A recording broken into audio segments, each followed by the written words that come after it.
ہمارے معاشرے میں بیماروں کو دیکھنا اور تیمارداری کرنا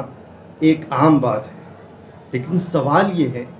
کہ اسلام میں تیمارداری کرنا کیسا ہے؟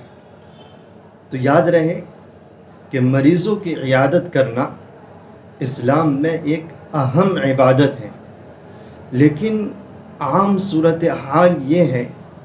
کہ مسلمانوں کو اس عبادت سے متعلق علم ہی نہیں ہے۔ اسی وجہ سے ہم اور آپ جب لوگوں کی عیادت کے لیے جاتے ہیں تو عبادت کی نیت نہیں کرتے ہیں، اور جب نیت نہیں کریں گے تو جو عبادت کے لیے ثواب ہے وہ ثواب بھی ہمیں نہیں ملے گا۔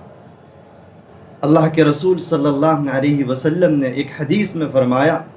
کہ ایک مسلمان جب کسی دوسرے مسلمان کی عیادت کے لیے جاتا ہے تو وہ جب تک وہاں سے واپس نہیں آتا تب تک وہ جنت کے باغات میں رہتا ہے۔